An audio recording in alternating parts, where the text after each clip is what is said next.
Good evening, everyone, members, officers, and to our residents live streaming and our residents in the public gallery this evening. It's now 7 p.m. and I would like to start the meeting of Planning, Transport, Regeneration, Overview and Scrutiny Committee. I am Councillor Allen and I will chair this committee this evening in the absence of the chair. I would like to remind everyone present that this meeting is being live streamed and will be available on the Council's website. Please could any officers attending virtually on Microsoft Teams use and raise your hand option when you wish to speak, and Kenna will note this down and let me know. Item 1 is apologies for absence. Kenna, can you let us know the apologies you've received, please? Thank you, Chair. We've received apologies from Councillor Anderson, Councillor Gledhill and Councillor Raper, and Councillor Gledhill is being substituted by Councillor Carter, and Councillor Kent is here to substitute on behalf of Councillor Raper. Thank you, Kenna. Item 2 is the minutes. I move that the minutes of Planning, Transport, Regeneration, Overview and Scrutiny Committee held on the 26th of January 2023 be approved as a correct record. Agreed, thank you.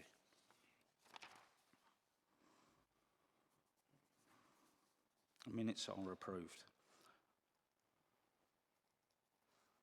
Item 3. There is one item of urgent business this evening. This is a verbal update from the portfolio holder for growth, and it will be the first item heard this evening.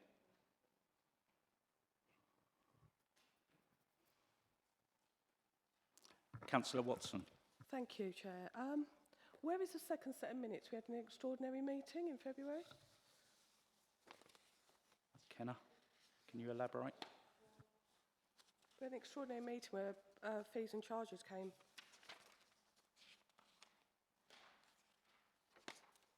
Bear with me. I think that was at the January meeting. No, it's in the January. This is the extraordinary meeting minutes, yeah? So the minutes for January, that's the extraordinary meeting. And that's when the fees and charges were, because originally the report was presented at the December meeting. Right. Okay. No, I was just a bit confused because we had minutes that went up to Cabinet look slightly different to the minutes I've got in front of me now. Kenna? Right, I wasn't at the January meeting, but I can take that back and look into it for you, Councillor. Okay, thank you. Okay, we'll move on. Item 4, declarations of interest. Does anyone wish to declare a declaration of interest? No declaration of interest, thank you. I'll now move to the portfolio holder's verbal update. Could I please ask the leader to present his update? Councillor Coxall. Well, Canal, I'm so sorry I couldn't be there tonight. I was hoping to come, and I just work commitments today meant that I wouldn't be able to receive tonight. And I think you've got the directors in the room, so I'll for any technical questions from this. But I think it's been I'm so keen to actually do this tonight and a verbal update, and I apologise again. There's not a written update to committee, and I think it needs to come in the hiatus over the last few months. And I wanted to make sure I was here because it's been over a year. And this new policy of coming to committees should be adhered to. And I apologise again, really, we need to actually get written submissions so you can answer questions and see this. I think if the chair or the vice chair are making sure make sure this comes again with a written report. But it's been a hiatus of a year. But the big game changing really is the free port in my portfolio of that, and it's moving forward at a pace. I'm hoping we can have our first meeting, subject to approval of the final formal decision of the government to approve, and then sometime in March we hope to have our first formal meeting of the free port. If moving forward, I think that's be a change for Thurrock, and it's a really important item in the Thurrock's agenda. And I mean tonight. the benefits are enormous. I think we've discussed this over numerous times. Thurrock Council still will be the accountable body to that. I think you've seen that that there is just to make sure that the commissioners have an overseeing view, but it's not. It'll be the directions to make sure we're accountable for the accountable body and we're doing the job properly. But I think it's actually a statement in the commissioners that that we still control the accountable body here on this the way out of the Thurrock Council's issues at the moment is the free port. I think that's an important idea in coming forward. The investment plan, the UK Shop Policy Fund, was coming into the council this year, £1.2 million over the next 2 years. That we're actually delivering some high street works, some works in our communities, and that moving forward. That I think that's another item that we've done over the last year, and we're quite successful. I think the first tranche of money is in, and we're going to forward with them. The backing forward and strategy, we need to really look at that over the next coming year. I think it's been a fairly successful route to make sure we're backing Thurrock and encouraging with investment and economic development. We've moved forward with them items, and then there's some items that the seller in my department, sellers I think move forward with a pace. At the moment, I think it's made I found it very useful with the 6. All of us working together in South Essex and hunting as a pack as leaders. I think it's been very helpful in the devolution debates that's been moving forward. I think it's a crucial part of our improvement recovery plan to work with our neighbours to make sure that Thurrock's in a good place. We do have some issues that I think you've got to comment on. If we talk about our regeneration economic plans, there is an issue. I can't undoubtedly issues there. We've got we've got Tilbury Towns Board and Tilbury Greys Board, which are moving forward, which we're hoping for government approval very shortly to move from 4 business cases. But we can't avoid the issues that we have in Stamford Station and the Greys underpass. I think that these issues need to be resolved at pace, and I welcome anyone involvement of this committee and commissioners to see what we can do to solve them items. Perfect Regeneration Limited seems to be stalled continuously, and I think that needs to be some work going in the next year.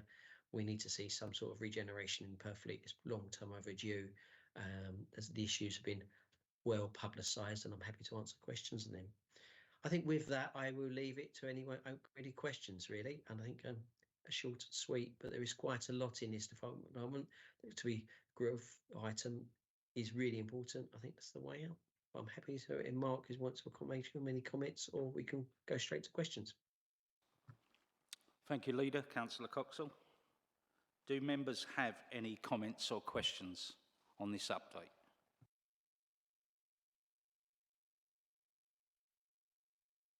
Councillor Kelly. Yeah, thank you. I have mentioned it before, certainly in terms of the the underpass and our stations here in the borough. Obviously, it's fantastic that our ports are expanding. Tilbury and DP World are seeing a huge increase in their freight going into the docks. But obviously, that is causing an issue at our stations. Certainly, East Tilbury, Greys. So I appreciate, obviously, we're in this sort of difficult situation financially, but ultimately it's vitally important that, you know, these projects are delivered. And I know East Tilbury's a little bit further down the line. It's not actually involved in this particular item, but it's brilliant, obviously, because we can get less HGVs in the borough and more freight out by rail, but it is causing a problem to our residents. So it was really just to check that, you know, these projects are vitally important and they should be delivered. I appreciate, as I said, the council's in issue financially, but from a national point of view, it's vital that you know that trade is not blocked and our residents do have freedom. So it's just really to see, you know, what sort of support we can get from government to make sure that these projects do go ahead, because ultimately these trains are going to start causing issues very soon. And I'm not sure if that was a question to yourself, Mark, or if the officer wanted to come in there with any form of confidence that, you know, we can deliver on these. Thank you. Mark, the leader, will comment first, I think, and then if Mark wants to come in. But I think the problem is, and let's be honest, the problem that we've got to, before give government confidence, is deliver some projects and complete. And I think that's what we need to do. You know, we need to make sure Stamford Station is moved forward with the actual interchange. That will help there. And then make sure we deliver our grey stations that we really plan to do, and make sure Perfect Regeneration Limited deliver their Perfect Station, and then moving forward to Greys. I think East Tilbury is an issue. I think we do need an issue of making sure East Tilbury, I think the problem of it being continuously like cut off from the rest of Thurrock by the railway lines, it's good news that we're getting these trains, and we'll rail for nearly 25%, I believe, in DCP World is now on rail of its external freight. I think Tilbury 2 is moving that way as well. But we do need to make sure we get freight links and freight time, and that's part of our economic strategy and development back in Thurrock, and hopefully the Freeport can help us that. But you are right. I think we give the government needs confidence that we can deliver our projects, and then we can go bid for some more projects.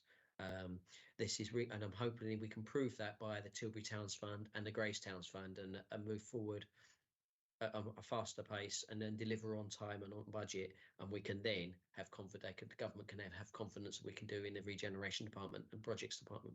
I don't know if Mark, you want to add anything to that? Okay, thank you, Councillor Coxall. Is there any more comments or questions on this?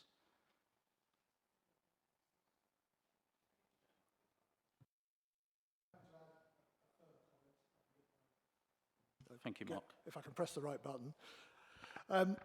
Yes, as the leader has described, and as the two following papers on the agenda tonight will go into more detail around our vision for transport generally and where we're at in terms of reviewing and then in due course recasting our regeneration projects. A lot of this is about rebuilding confidence with commissioners, with the department, and whilst we are 100% agreed that the project you've described for East Tilbury is very important, before we start proposing new projects and seeking funding for those new projects, we've got to be able to demonstrate that the funding we've already had is being better utilised. That's not to cause any confusion with the vision for transport project, which is actually looking at what we might do in the future. What I'm keen to emphasise is that we do have an ongoing strategy to gain clarity around our existing regeneration projects, recast those, seek to hang on to the funding from CELAP and others, and deliver the outcomes from those projects, but perhaps in a slightly different way going forwards. And as I say, Kevin will go into more detail on that in his paper, and Matt will talk about some of the things that we think we can do in the longer term over the course of the next 25 years once we've rebuilt that trust and we've shown that growth is the path out of our current financial position.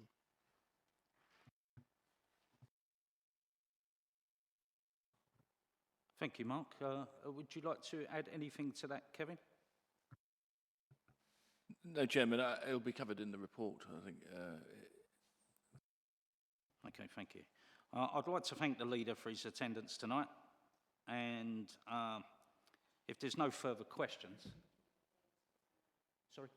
The leader's got his hand up. Councillor Coxall. What I was just going to say is the most important thing that I obviously failed to mention, and I'm sorry about that, is obviously about our local plan.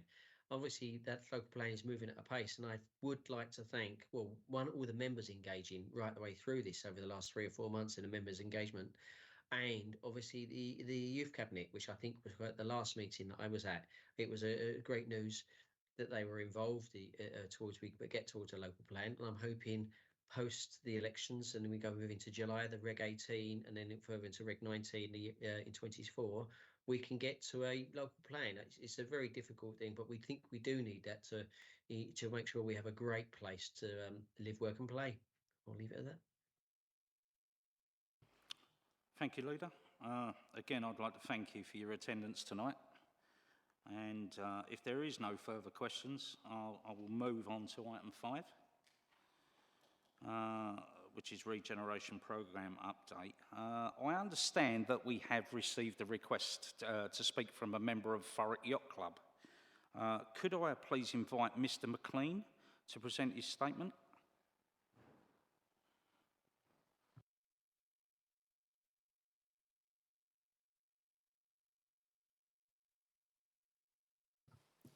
Thank you, Mr. Chair. I am the Commodore of Thurrock Yacht Club. My name is David McLean. Thurrock Yacht Club has operated from our current site since 1946, and we believe we are the only organisation in Grays that physically connects the town with the river. We are also the only organisation between Docklands and Canvey Island that offers recreational sailing opportunities on the north side of the Thames. Our wharf and moorings represent a maritime heritage in Grays that goes back to the 18th century. The council registered our premises as an asset of community value earlier this year, and we operate as a community amateur sports club. With our extremely affordable membership offering some of the best value sailing in the southeast, the current town plan design proposes moving the landward side of our demise to an area currently occupied by the Beach Road car park. In short, and as previously communicated to the town board and officers of the council, we find the current proposals unacceptable to our club for 3 reasons. First, the access between the proposed boat park and the club foreshore appears too constricted for moving boats between the 2 sites, and the access route will interfere with the main pedestrian walkway along the sea wall, creating an unnecessarily public health and safety risk. Pulling a 25-foot boat on a trolley with the club forklift will become a much more difficult and hazardous operation. The design shows the main access doors of the Riverside Activity Centre opening straight onto the vehicle route. Secondly, the boat park will be moved to an area where it is largely invisible, meaning there will be no obvious sign to the public that there is a recreational offering on the river. This seems contrary to the ambition of the programme to bring the town and Riverside together. The reason offered for this was that it gave a clear line of sight across Kilvert's Field to the river, but clearly this is not the case, as in any view will still be obstructed by the sea wall. Thirdly, the invisibility of the relocated boat park creates a security issue. It appears to be deliberately designed to be away from public view, which increases the risk for criminal damage to our boats and property. We are aware that the design team are working to resolve these outstanding issues, but we formally raised our objection at the beginning of August, and we have not yet had any satisfactory resolution. We will continue to engage in the hope of finding a workable solution, but until we do, our position remains that we expect to retain our current site and facilities. I'm sure there are solutions to these problems, and despite these concerns, we still wish to engage constructively to find an answer that benefits not only ourselves but the whole community. However, we feel strongly that sweeping the club from view is not in the community interest and will only serve to sterilise the area, adding little in the way of enhanced economic value, which we understand to be the purpose of the town deal. Furthermore, any outcome that leads to the demise of Thurrock Yacht Club will leave the council with a high-cost asset to maintain and a much diminished leisure offering in the area. Thank you. Thank you, Mr. McLean. I've got one question for you, sir. How many active members do you have or users of your yacht club currently? Approximately about 140 offhand, including dinghy sailors and large cruisers. Okay, thank you, Mr. McLean. Do we have members, do members have any comments or any questions on Mr. McLean's statement? Councillor Kent. I'd just like to congratulate the Yacht Club really on the change that's happened in the last few years. Some of the work you're doing with young people, kind of going out to Grange Waters and encouraging new participants into sailing has been fantastic. I think there have been times in the past where the yacht clubs kind of stood aside from the town. That's just not happening now, and you know you deserve to be congratulated for it. So thank you. Thank you. Would you wish to add anything further, Mr. McLean? No, I think it's all in the statement. Thank you. Thank you very much for speaking tonight. Mark? For the benefit of members present, I do have a meeting on Monday with Mr McLean and also the Secretary and President of the Sailing Club. So we've started that dialogue, and the submission is noted. Thank you, Mark, and thank you, Mr McLean. Would you like to add anything further, Mark? No, we'll see how the meeting goes, and I'll no doubt report back to a future committee, if not before. I understand also the leader, Councillor Coxall, had his hand up there. Councillor Coxall? Yes, I was just going to point out, obviously, I spoke to the Commodore and the group before a couple of weeks ago. I am sympathetic with their views, transmitted that back to Mark and the officers, and obviously I've a conversation with the Townsboard members about this, and I think that needs to be, we will certainly look at that as we move to a plan application for the River Activity Centre and the performance of the thing. So I think you thank him for tonight's work, and I met him the same couple of weeks ago, and I was sympathetic to their view. Lovely, thank you, Councillor Coxall, and thank you, Mr McLean. Thank you. Right, item 5, the Regeneration Programme update. Can I please ask the officer to introduce the report? Kevin, please. Thank you, Chairman.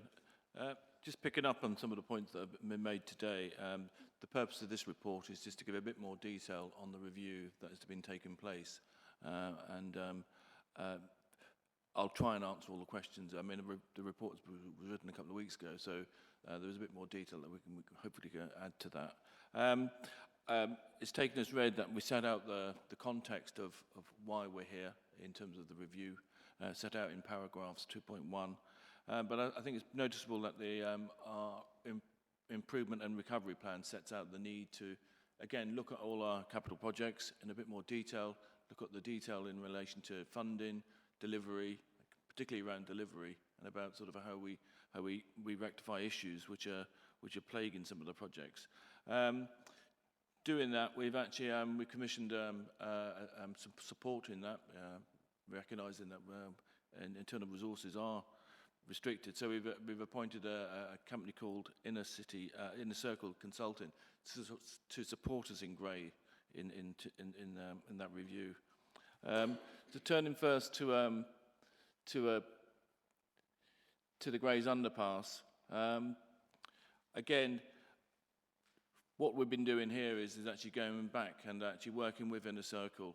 And one of the issues of the improvement and recovery plan was looking at the projects and seeing if they're still fit for purpose, they still achieve the same ambitions and outcomes that we were looking at when they were first proposed back in sort of 2016 and plus.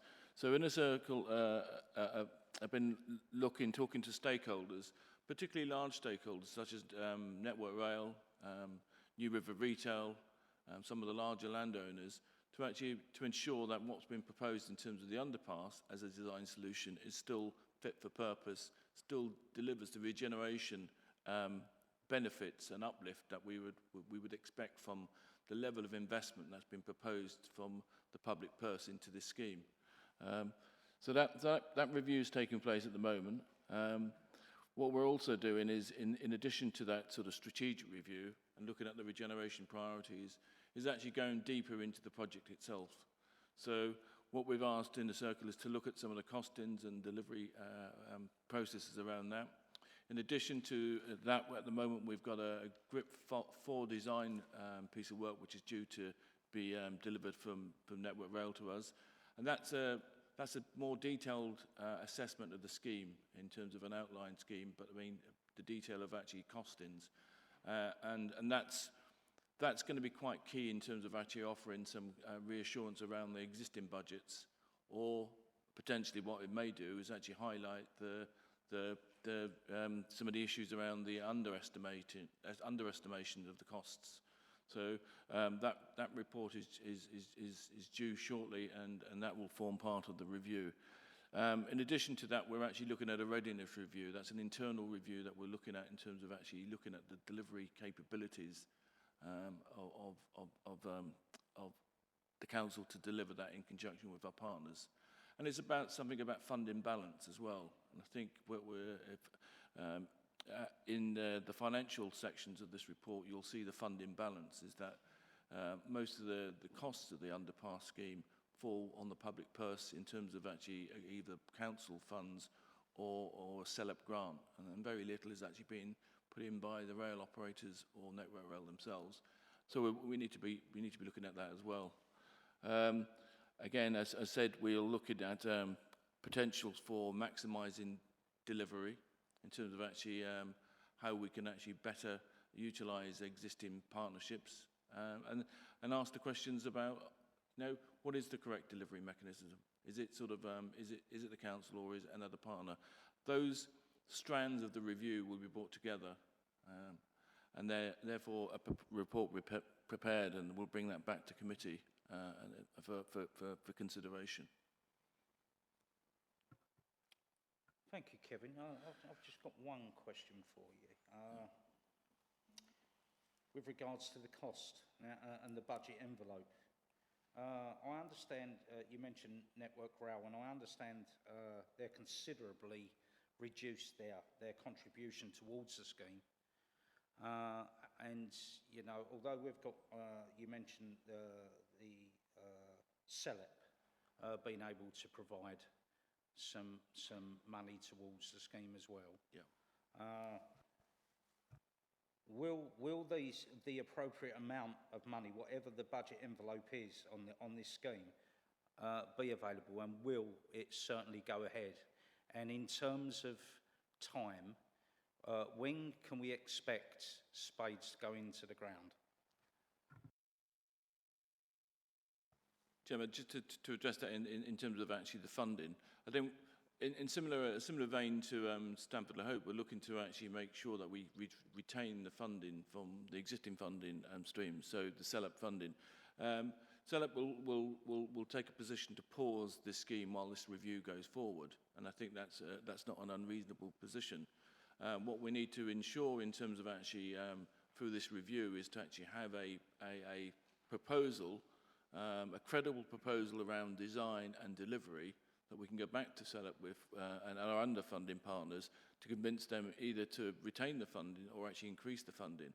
Now, through this review, as Mark has pointed out, we may be recasting some of the project, and one of the questions is in my mind is the underpass the right scheme at this point in time at this level of cost, or are there opportunities to recast that in terms of actually the design or the costings? In terms of actually the council's funding, that is again once we get the full costings and the updates from the GRIP 4 design work, that's an internal discussion we can take forward in terms of actually looking at funding streams and availability. So if you could just let us know in terms of time, what, when will this be implemented, if at all? Again, Chairman, not wanting to be vague, but it's about sort of understanding processes in terms of actually if the current design has to be recast, and we are looking at a different design solution, a design solution which is less intrusive, but ironically quicker in terms of actually the ability to implement, that could take it. But what we are sort of challenged with is that we're looking at a land acquisition.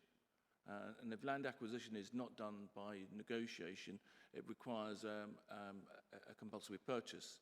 And that's the driving force behind this scheme in terms of actually the length of the compulsory purchase from the design, from the start of the design or the completion of the design work. Has there been any design works undertaken so far, Kevin? And has there been any implication at all to council? Design work on the scheme is up to the point of submission of a planning application, which is actually is in the council for determination. Now that's for the planning side. The technical design is up to grip 4, which is the technical scheme design, the engineering design. Further work would be required to take it up to procurement design. So there is still a fair level of design which is outstanding, needed to procure a main contractor. So a considerable amount of work has actually been done to date, and has been done over a number of years, and there has been a number of pauses within that sort of design process to date. But I would caution that we don't want to get into a position where we had with Stamford Le Hope, where design goes down a line and considerable amounts of public funding is expended with no clear outcome. And I think this design process is the outcome of that is to provide members and stakeholders with a clear design parameters, clear costings and design options as well. Thank you, Kevin. Before we open up to the members, I'd just like to go to Mark. Mark, you've got your hand up. Apologies. I just wanted to add, on the basis that I sat in front of this committee late last year and acknowledged that in the past we had not provided you with, or predecessors had not provided you with, the clear answers to questions, clear reports that set out the detail of what the challenges were. I wanted to be clear that in response to one of your questions, Chair, we have not previously been in a position to confirm what a design will cost. And that's been, a failing of the project to date.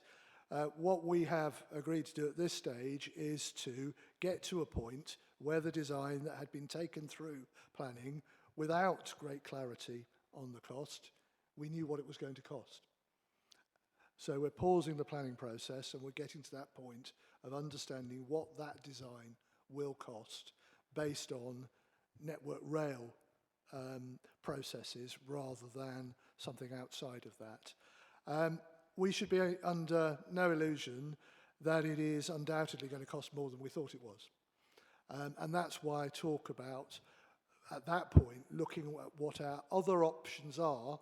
I described it as recasting, but looking at what our other options are to enable us to deliver the same outcomes, a safe, accessible crossing of the railway line and a closure of the level crossing in different ways. And I'm well aware, and I've been told by various councillors and officers, that there have been numerous options considered in the past, and some of those will be revisited. So we are taking the opportunity to have a proper review based on a real understanding of what the work we've been doing to date will cost.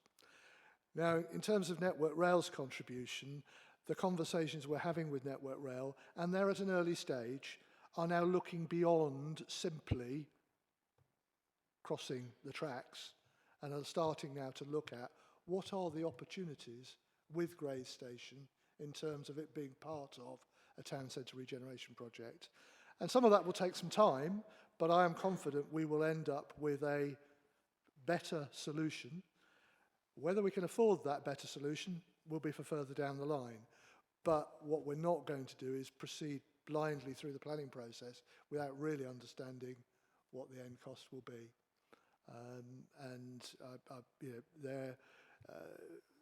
That is where we're at. And I promised you last time I spoke to you that I would be transparent with where we're at, even if it was difficult to say. But Kevin and the team have made significant progress. And then the final point I wanted to add was in relation to Inner Circle. Kevin talked about bringing them in to provide additional resource. What we've also brought them in to do is provide some distance between those people who've been working on the project for a while, and therefore we all get to a point where you've been working on something for a while and your vision is based on that. We've brought Inner Circle in to challenge that to make sure that opportunities are not missed because people are focusing on work they've been doing to date rather than other options. So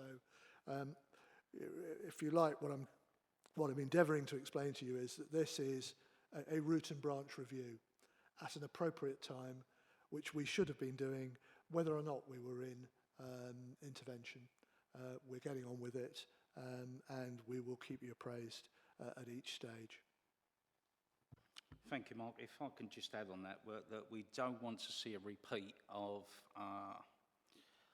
the amounts of costs in terms of the design, and I refer to the Stamford-Lee Hope station. Now, I understand that we wasted a hell of a lot of money there on designs which weren't credible.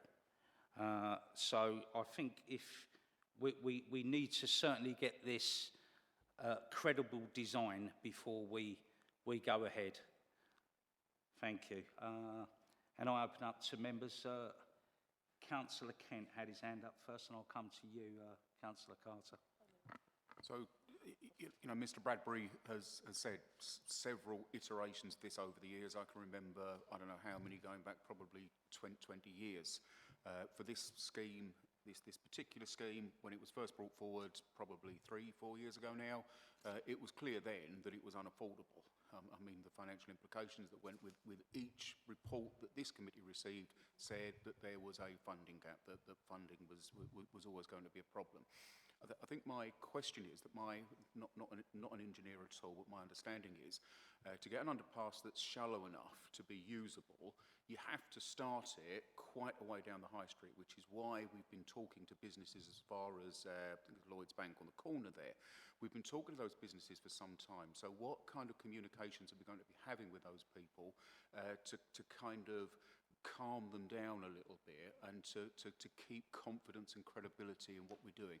There's a lot of businesses there that are actually worried, and now we're going to be telling them you're going to have to wait for that bit longer, What's the comm strategy around that? Kevin? I think that's an important part of the comms plan, and I think as part of this process of review that we're undertaking, is that the next part is that following this committee, we will actually, because it's a public document, we'll be going out to our stakeholders. In terms of actually our internal teams who are actually talking to the landowners, they're already aware of what we're doing in terms of a review. Obviously, we'll have to widen that sort of that message as part of the message that comes out of this meeting tonight. So we will endeavour to actually make sure that's reflected in press releases and you know engagement with stakeholders as well.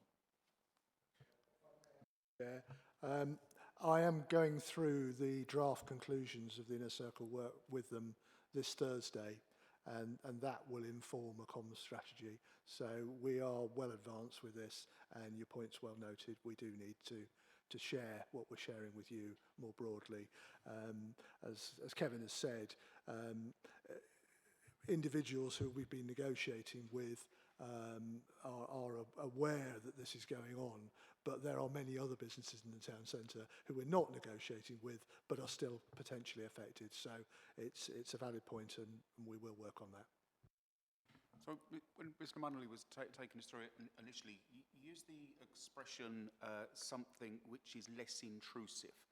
What does less intrusive mean? I suspect it's not an underpass in terms of actually less intrusive in terms of actually, I use the word intrusive in terms of actually digging the ground and actually incurring cost. And I think one of the largest costs that we're incurring is service diversions, but also is the impact on the railways, and it's the compensation payable to the railways, which is driving some of the excessive costs to the scheme relative to others. So that will be one of the design considerations. If there is a financial ceiling on this design, we need to understand what parameters that we can work within, and if that is a different design solution, which is we're Purfleet, the scheme is actually the crossing at Purfleet, the public crossing is integrated with the station. So there are design solutions which maximises the outcome or the benefits, but minimises the cost to the public purse. So those are the sort of issues that we'll be looking.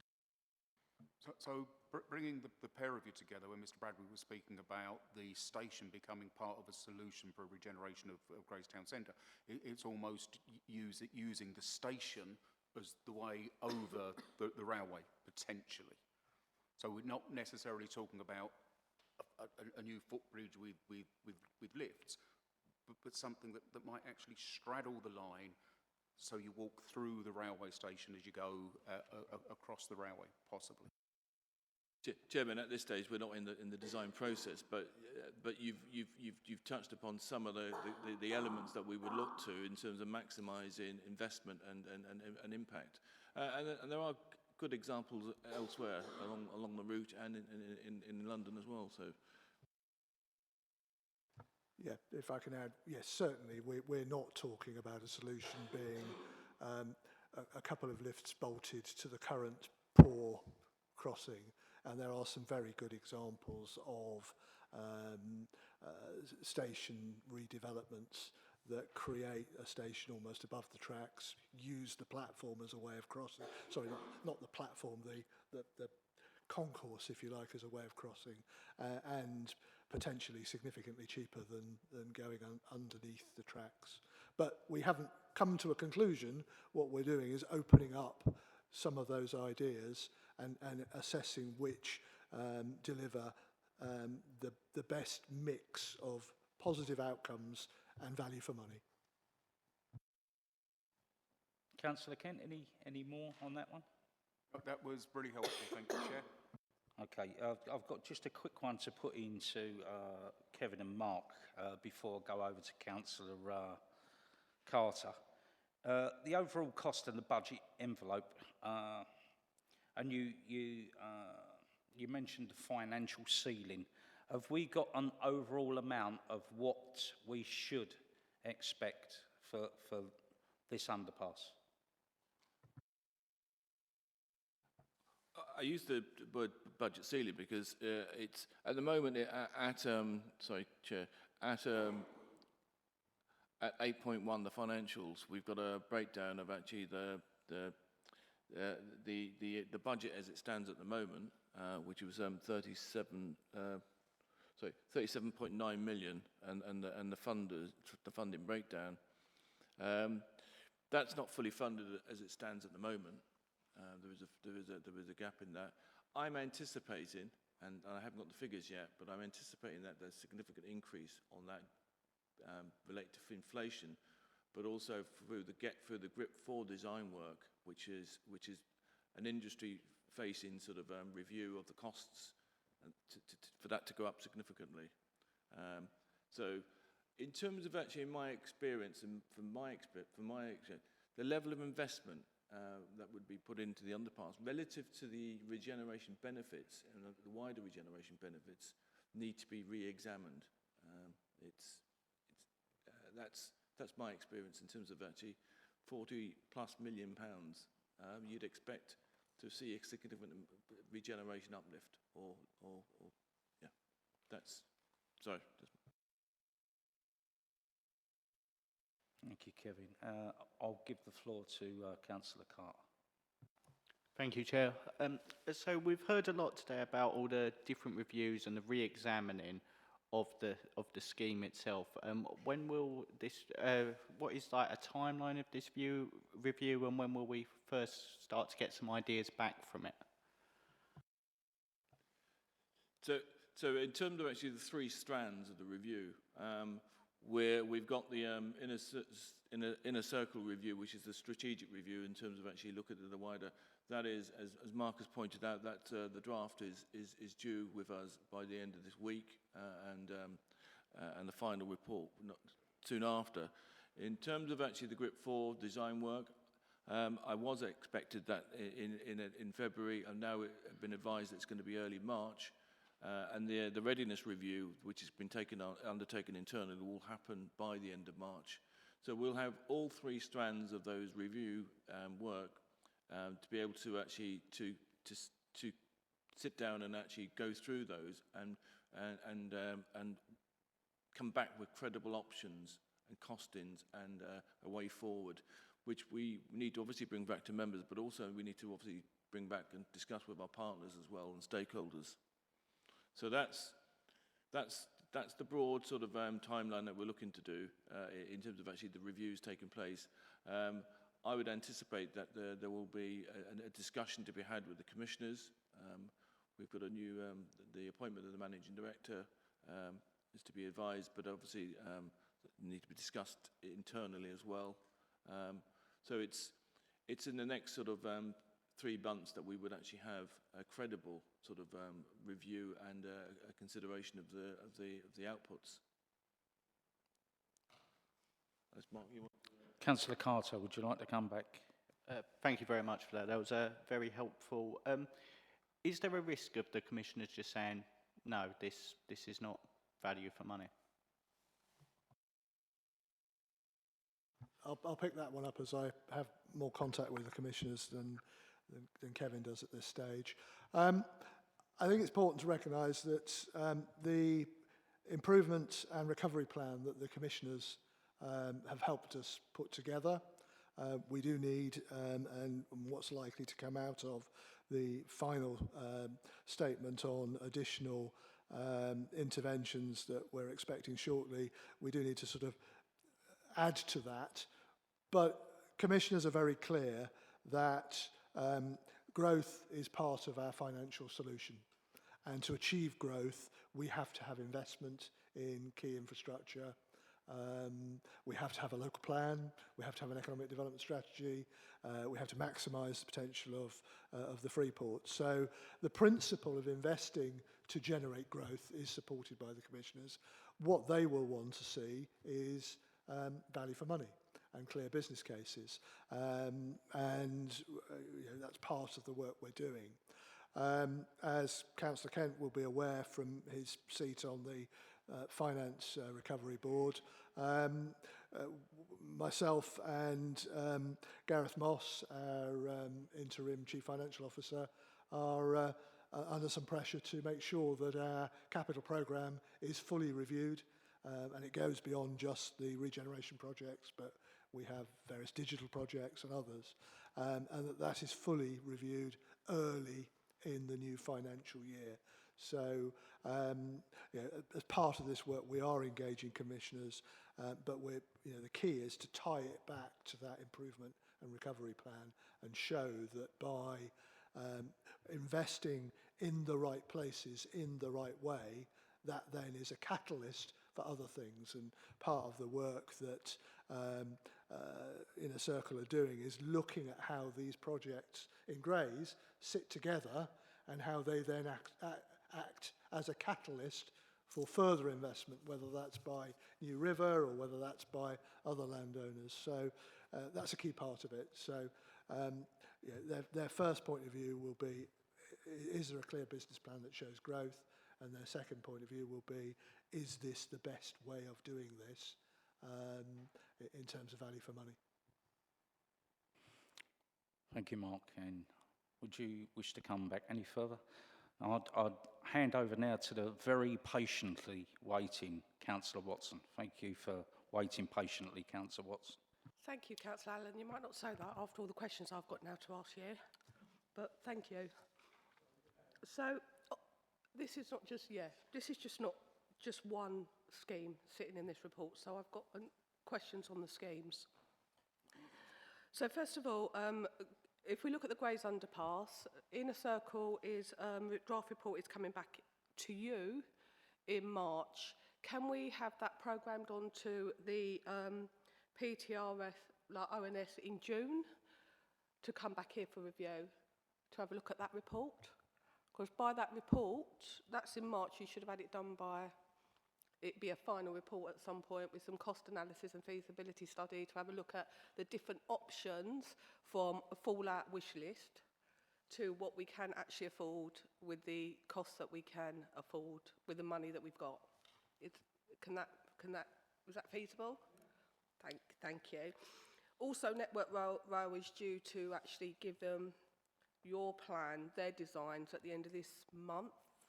Are we saying that slipped, or are we saying they are still going to be giving those designs to you? So, Chair, we're expecting them sort of shortly. I mean, it was at the end of this month. I think it's due next week. But they're due shortly. We will have them to be incorporated into a June report. Fantastic, thank you. Sorry, Chair. So can we just talk about Stamford Leopold Station? I'm still waiting for the task and finish group to be set up. It hasn't been, and we were told it would be in consideration. That I'm personally quite worried about the grant that is making up a significant amount of the funding. So when is that going to happen? The other thing I wanted to say is that in 3.11, you've got the design cost and high-level costing is coming by the end of March, which we lose to inform the new business case, and it needs to secure the 7.5 million SLEP, and that it will come back to PTOS as a steering group. We go into PERDA, so that's not going to come back. This is the last this side. So can you give us a little bit of information about the timeline around that, please, and what's happening? Because I'm still really worried that we're going to lose this grant.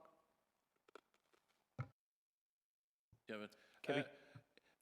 There has been a delay in the appointment of the design team, and that's directly related to the issue in the 114 notice in terms of actually our ability to commission within the existing structure. To overcome those issues, we've taken over direct management of the design process. We did have an intermediate sort of function and we've got rid of that. So now, so we've now appointed one of the Regen team in conjunction with one of our urban designers are actually actively managing the process. And that's delayed it in terms of actually getting going, but it's going now. We are, at the moment, I'm talking to the project manager this morning, she's looking to arrange the first workshop for the task and finish group. So we will be writing to members very shortly in conjunction with the stakeholder group. So we're looking to make sure that we maximise input from the members and from the wider stakeholders. I would add, in terms of actually this stage, is there has been a significant amount of design work completed already on the interchange element, more so than I'd originally anticipated. And part of the work has been going through those reviews to make sure that we don't commission more work than we don't need to do. So part of the workshop that we're designing is actually to go through those design iterations with stakeholders and members, so they understand how we got to a design which went to a pre-app and then was withdrawn. So we're committing or designing the program so we maximise the input of stakeholders, and that will happen shortly. In terms of actually where we get to in terms of actually that design work, we're looking to actually be in a position by the end of March to have a clearer idea of the design that we're going to select, and those will be selected with the full participation of the working group and stakeholders to allow us to move forward for that. We are at the moment in discussion with CELEP about the production of the business case and the design, and a report is due to be considered by their accountability board on the 10th, which sets out some of the timelines behind that, and we're looking to make sure that we've got enough flexibility within our reporting, so we can produce the business case, identify any further funding that's required, and make sure the business case is submitted in due course. The anticipation that was going to be July, the recognition now is that that's not going to happen. So our discussion with CELEP and the CELEP officers is that we'll be bringing a report back to their accountability committee in June, which will set out the full design process and the timeline for the business case. So is CELEP happy with the fact that we're going to ask them for extension on the grant? That's going to be that's going to be considered by the Celeb Accountability Board on the 10th of March. That proposal.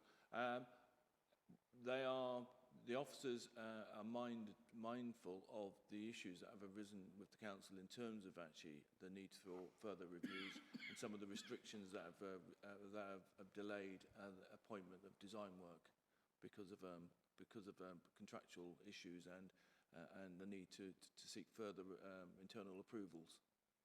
Okay, so forgive me if I've missed it. So even if it's pushed back, when are you looking at the business case to go? Well, the recommendation, as I understand it, will reflect those concerns, and the date will be set later in the year. I suspect it'll be around November, and that gives us a time to complete the design work and complete the business case. But what I would say at this stage is that, and I've been clear with the committee when the report came back last time, there's not enough money in the budget to complete both elements of the work. There may be an identification of actually how much more is required, and that will need to be identified before a business case could be successfully submitted. That's one of the key elements of a successful business case, is identifying all of the funding and where it's coming from. So it's not totally in our gift. It's a question of actually a process that we go through in terms of actually getting the design, as we spoke to the committee about before, was bringing the design back together so we know what it works completely. We also want to future-proof it, so the idea of actually any further growth at the port or at the park can be accommodated within that, and that's part of the design process. But also is running the business case in parallel with the detailed design, so we know what the costs are and the benefits. Okay, so just try and get my head around the fact that, does that mean that the budget envelope will not be good enough? We'd have to find more money if we're going to put a 5-month delay already on it just to get the business case through?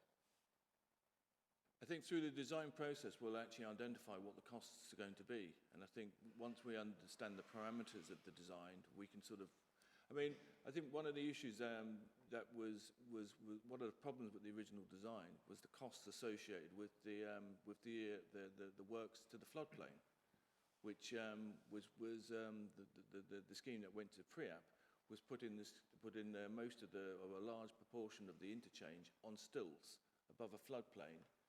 And building in backfill, and which again it's an unsustainable design from a cost perspective, but also from a buildability perspective, and that's where we're going through this design process at the moment to understand how we achieve the outputs that we need to achieve from the funding perspective, but also make sure that the interchange works. So if buses are required to go in, they can go in and they can come back out again safely. But also there's no conflict with other users as well. And again, it's a lot of design work has been done to date already. The question mark is actually just teasing out what can actually work from a practical perspective. And we're mindful that we need to maintain the costs, minimise the costs, but also come up with a scheme which is future-proof and works. I get that, but we already wasted a lot of money on this scheme anyway because we went into a contract that we then came out of. So we've already spent a significant amount of millions on this. And my worry is that it was £29 million budget envelope that we've now pushed it 5 months down the line, and hopefully SLEP will say we can still have the grant, and yet we can't do the full design that what we originally was promised right at the beginning when it went to planning 18 months ago, 2 years ago. So that's my main concern, that we're going to have a not for fit for purpose station, and in my mind all I've got is platforms and a railway. Again, Chair, I think you need to understand that the CELEP funding, the outcomes and outputs tied to that design, specify a certain level and a certain quality of outcome.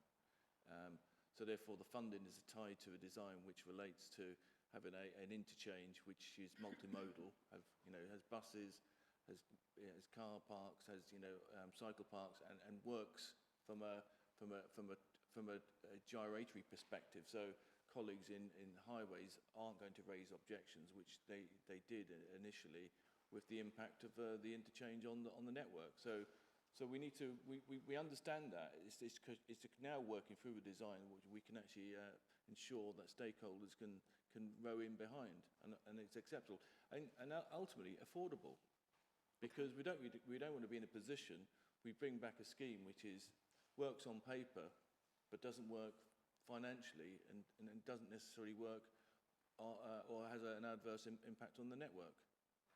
Absolutely, but that work should have been done right at the beginning for me, not like halfway down and then we're now doing that now. It should have all that feasibility, all that design, all that should have happened before the cost envelope came into planning. That's my main concern, but we are where we are, and we're just going to have to wait and see how it goes. Can we move on to Purfleet Regeneration? They're not moving fast enough, PCRL, and you're considering other options, delivery options. Could you sort of give an example what those other delivery options are and whether you're having conversations with PCRL? Thank you. Thank you, Councillor Watson. Kevin? Kevin, Mark had his hand up as well. Can we just let Mark go first? Yeah, I was just going to come on the previous point, and your frustration is shared. We're in a similar position in some ways to Gray's, in that we progressed too far without really understanding where we were at. Our challenge now is to persuade CELAP that we can deliver the outcomes they want, but it might be a slightly different design and more cost effective. And the key on all of these is to focus on the outcomes, not the design. Ultimately, the design has to work, but there are different ways to achieve the same outcomes. And CELAP have been quite clear to us. They still want us to achieve the outcomes, and they want to give us time to resolve that, but that time is not unlimited. So that's all understood. Thank you, Mark. Before I go over to you, Kevin, it's just one thing I want to add. I mean, we've certainly been burnt before in terms of costings on these big redevelopment, regeneration schemes that we've undertaken, being the Stamford-le-Hope station and the A13, that we still haven't got an idea of how much that's gone over budget as well. We're still waiting to receive the overall figure on that. So really, I think members would agree that we really need to seek assurance from senior officers like yourself that these designs for these future developments and regeneration schemes are going to have credible designs, most certainly, and they are going to be delivered within the budget envelope. Now, we need to ensure that. Now, are you sure that we can seek assurance that those will be met? I think just using the Stamford Hope as an example, I think what we've done is we've taken direct control of that. So, I mean, it's to a certain extent it sits with me. And what we've done is we've also looked to our senior regeneration managers, but also bringing in resources from Lee's team in terms of the urban design. So they sit on the project and they're managing the project. We're also engaging all our transport colleagues at an early stage now, so they're going to be part of the internal design team. So all the issues that were highlighted through the pre-app of the previous scheme, we won't be getting to a point where we spent, you know, a chunk of money and have a design doesn't work. So we're now back in a process, as you say, Councillor Watson, you know, where we're considering all these issues, and they'll all form part of the solution, as opposed to sort of going down the line and end up saying, well, what do you think? And again, to reiterate, there has been a considerable amount of design work done today, and I think what we're looking to do is maximise the value of that in the process we're going forward, as opposed to commissioning new additional works. So, I mean, I think that's, in that respect, what we're looking to do is been a bit more closer to the projects and closer in terms of actually reporting some of the issues, where as and when they arise, they're reported back through the system. So members and certainly senior officers are aware of those problems before, as they arise, so that, people are aware and we can rectify them. Thank you, Kevin. Anything further on members? Councillor Kelly, would you?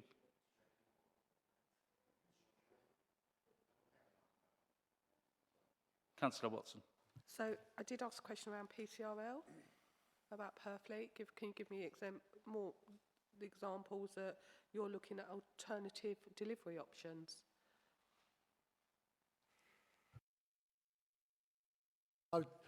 Yeah, I mean, the first stage is to understand what our options are with PCRL, and we've been looking at that, and bluntly, what our options are without it.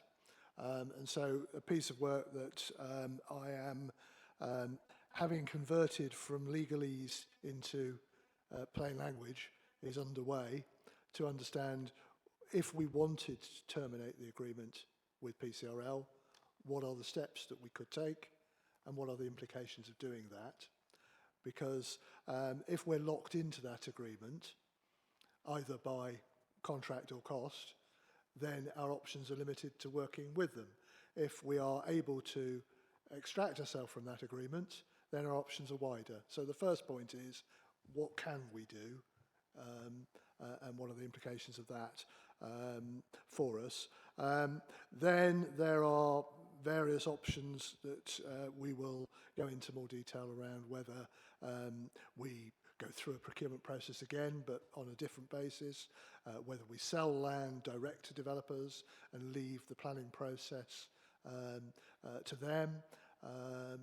And all those options will follow once it's clear what we can and can't do, bearing in mind there is a contract in place. Homes England are a potential partner here. They are keen to meet us and we're keen to meet them. We need this legal advice first to look at what their engagement might be going forwards. The leader referenced a seller earlier, and there is a joint conversation ongoing between the seller authorities and Homes England about a possible housing deal for this area. So there are a number of options, but as I say, the first point is what legally can we do under the contract, and then if we wanted to extricate ourselves from the contract, how quickly can we do that and at what cost? Thank you, Mark. Would you like to come back, Councillor Watson? Thank you. Thank you, Mark. So, can we talk about the fund, the Tilbury and Grays Town Fund programmes now, please? 3.17, we've submitted the business cases and they're now delayed for further assessment and insurance work. Can you tell us a little bit about what they mean by they want more reassurance and assessment work carried out, DLUC do? Mark? Yeah. Kevin? That related to the issuing of the Section 114 notice, and I think the impact on the authority to make sure. I think they wanted confidence that there was a credible financial management in place and project management in place so that the projects will be managed. I'm happy to say that process has been completed, and we've got early indications at the moment now that they're willing to release the funds. So that's good news, and obviously once we get formal notification of that, that will form part of a press release. Thank you, Kevin, and thank you, Councillor Watson. Councillor Kelly. Yeah, it was just picking up on Councillor Watson's comments on the Grays project. So you mentioned, obviously, hopefully we could get that back for June. Is there an anticipation that we might start seeing some design? I know you mentioned design was part of that 3-month process, but in June, could we have a rough idea on what other potential options there are in terms of a redesign? Do you anticipate, or would that be too early at this stage? in terms of the Grays underpass? I think in the report, at the tail end of the Grays underpass, I talk in the report about the need to actually re-examine some of the schemes, particularly the two large buildings, and how they work from an operational perspective, but also from a use perspective. And I think one of the opportunities, notwithstanding the results of the reviews, is to look again at those buildings in terms of actually how they work together. And equally, with the Commodore here, is the ability to work with other users in the yacht club in that location, in terms of actually, are we maximising the benefits in terms of actually the scheme design. So there will be a potential for a review of that. Whether we'll have design work available for June, that's probably a bit premature at this stage, but we can advise on that. Chair, I think, Kevin, you may have misunderstood the question. I think you were asking, would we have designs back for alternative options for the underpass? Yeah, that was useful, yes. But in terms of the underpass, we're not going to be in a position where we've got detailed design of options. What I think we will have is where we've had options in the past, and there has been some design work of those, a view as to whether a variant of that type of scheme is one that's worthy of pursuing. So we will narrow it down to what our options are, and some of those options will have some historic design work which can form the basis of future design work. Some will be totally new ideas that we'll need to start again, and as part of that sifting, what we will do is make sure that we do it in a staged way, so we don't just run off down one scheme because everybody likes the look of it, without really understanding the cost implications of that versus other options. And I think, from my reading of what's happened in the past, it seems to be, we like that one, let's pursue that one, whereas what we haven't done is then gone away and tested everything to make sure that it's not just the right option because we like the look of it, it's the right option because it delivers the outcomes in a cost-effective way. So it will be too early in June to have detailed design of lots of options, unless, as I say, it's something which we are bringing off the shelf that was looked at and passed over too quickly in the past. So then in sort of time scales, are we sort of like maybe 6 months down the line, maybe longer, we're not sure. I mean, I appreciate it's a rough estimate, but obviously we're going to need it to give confidence to Grays that actually these are our new ideas. Yeah. We're going to need those relatively soon, I'd imagine. We will indeed, and yes, for me the target is to, by June, to have clarity on whether or not we're doing an underpass and what our other options are, and then we'll look at which of those options are we going to move into the next stage of design on, and it might be that it's just one, it might be 2 or 3 because we need to compare them, but yes, one way or another, we need to have clarity within 3 to 6 months of where we're going with this and what is a deliverable option. It may not be fully designed out. It'll have to go back through Network Rail's GRIP processes, but at least we'll have clarity that something is achievable within a budget envelope that we can afford. And I think key to this, just to pick up on one of the earlier questions that Kevin responded to, key to this is being very, it is spending the time to make sure we have considered every element of design, risk and programme. The big problem with public sector projects is that we underprice risk and we're over ambitious with our programmes.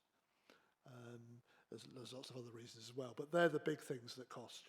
You don't, and you can't always price all of the risk, but what you do need to do is be transparent in your reporting about what those risks are and what the implications of those are. And that's why I fully understand the impatience after many years to get on with this, but on my watch and on Kevin's watch, we want to give you the right information to make the right decisions based on something that will actually happen. Thank you, Mark. Any further comments, Councillor Kelly? Thank you. Before I hand over, I've noticed that the leader, Councillor Coxall, had his hand up. Before I hand over to you, Councillor Coxall, I would like to really pose a question to you. As we're on the subject of Grays and Tilbury Town Fund programmes, I'd like to ask you, Councillor Coxall, is it a foregone conclusion that Fields in Trust, who supposedly protect the anchor field, or what's left of it, I add, will release this open green recreational space to council for this youth zone to be built? Let me answer the first question about the Towns Fund, and we talk about the Towns Fund envelopes first, because obviously that was an interest, that was the paper you had, and I think Kevin answered it sufficiently actually, and that's why I put my hand down. But obviously, like I believe that once there's parliamentary time, the minister will then announce that we can move forward, and we've got business cases for this. That doesn't mean to say we need to move forward in making sure our revenue for what you just discussed, the onside, to make sure that this is not a revenue aspect of the council and an undue pressure on the council going forward. So I think that, but we can move forward with a plan application actually on the onside at this point, and the Fields in Trust, that is negotiations with the Fields in Trust and to the site there. So I'm sure we can give an update, and that can come back to there as that moves forward, or we can move. We don't want to get into a situation tonight about the Fields in Trust and negotiations between the two, but there is a conversation about a land swap between the two. Leader, with all due respects, you know, it does seem like a foregone conclusion that you have no doubt that you will acquire the space needed to locate the youth zone. Now, if you can't answer that personally, I'd ask senior officers if they could answer that question. Well, obviously, yeah, we're going for a plan application to build on that site. It's gone through eight areas of interest, right the way, pared it down. That showed the obvious site, and it will come to planning in that. And the Fields in Trust is an item that needs to get over on that site there, and that's negotiation between Fields in Trust and what swap will go forward to make sure there's still the amount of site in Fields in Trust. So yes, but whether that is a plan application coming forward shortly on side. Now we've got a full business case once the government has moved forward into next stage. So that is the preferred site for this item, and we're moving forward on that site with a plan application. I think that answers your question, really. Leader, if we look into the historic goings on where we've lost parts of the anchor field in the past, you know, Fields in Trust have relinquished the land every time we've asked them to do so. So it's certainly not going to be a case of them protecting that field any further, is it? That's between, yes. You can assume that we want to go forward. That is the obvious place to put that. The Fields in Trust is a negotiate to make sure that there's something else in exchange comes into Tilbury, and I think I know me and you disagree on where this is, but I think it's a good site in the corner. I think the plan applications we move forward, and the conversations that we've had with the consultations before a plan application have come to fruition. It's made major changes to the planning application before we come there. There could be many more before we get to a site, and I think we will see that. But this is an £8 million capital investment with no money from the council.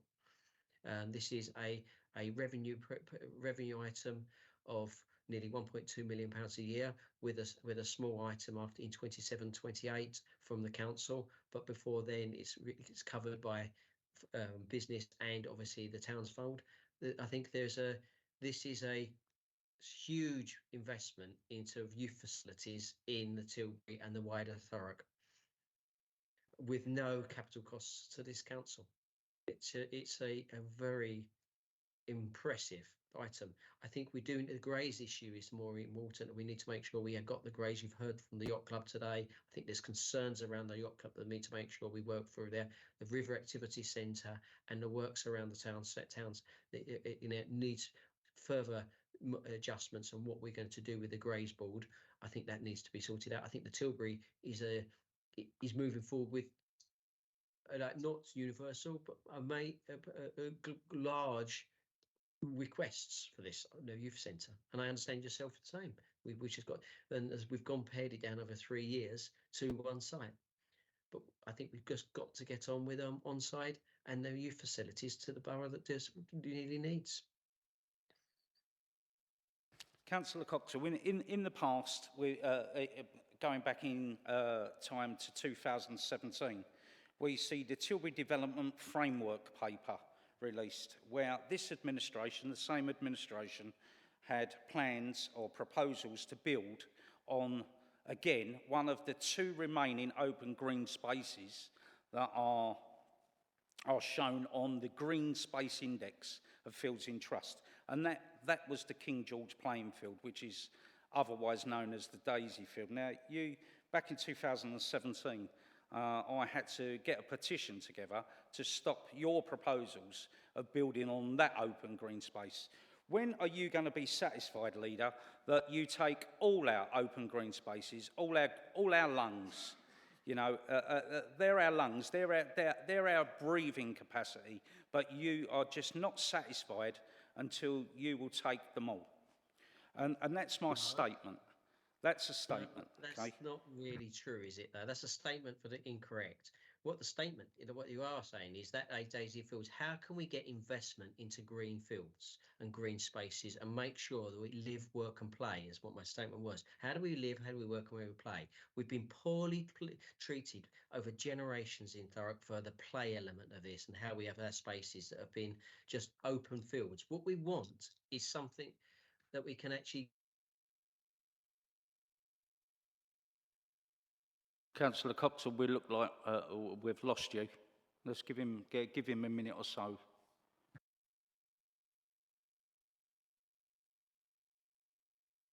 Councillor Kent, just if you'd like to come in. While we're on the Towns Board, can somebody unpack paragraph 3.19 for me, please, that starts as indicated in this report? Any officers like to answer Councillor Kent's question?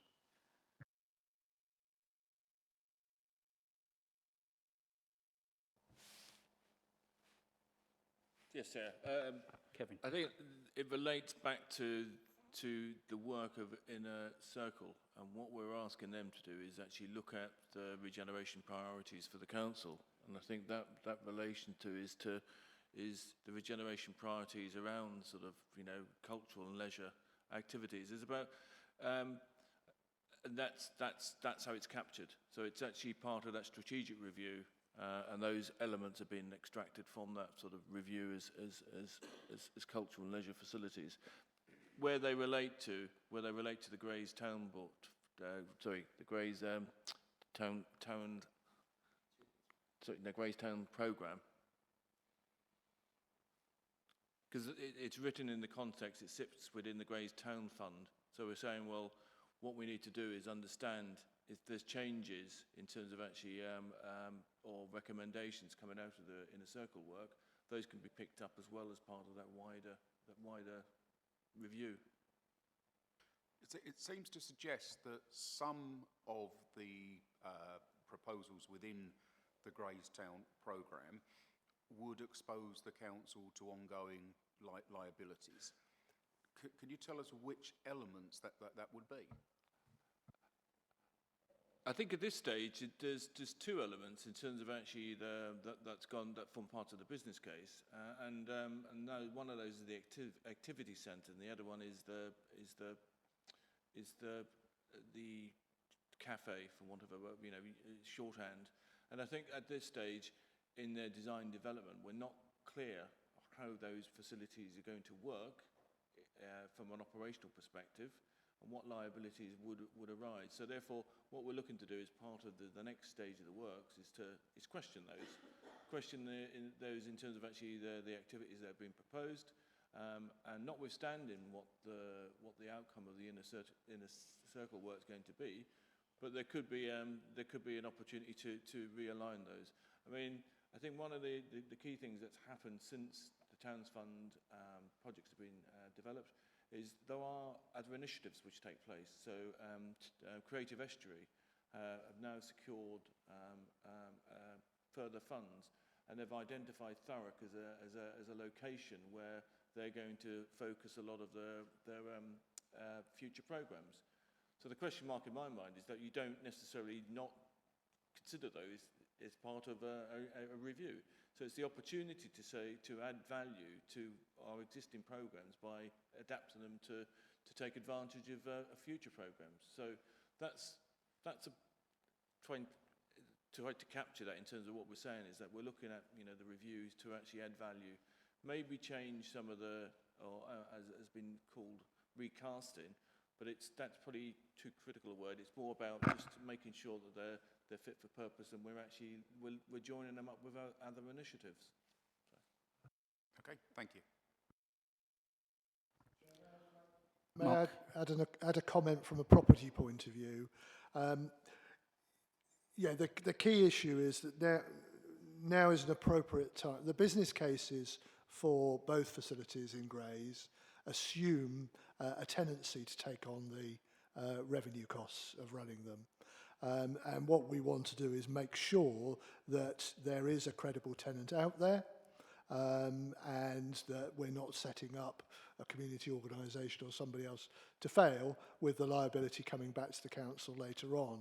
And therefore, it's an appropriate time, therefore, to look at what could this building be used for, and is it being designed in a way that allows it to be used for that, and therefore maximising the opportunity for whoever the tenant is to generate income from lettings. So, and we decided that we would firstly make sure that government was prepared to provide the capital, and as Kevin has said, we think we've resolved that now. So now's the appropriate time to look at, are we building this in the right way to maximise that revenue potential? Because I've inherited a number of leases of community buildings where the tenant hasn't had the wherewithal, either through the design of the building or the design of the lease, to actually be sustainable going forwards. So this is what we're looking at. It's appropriate time to do it.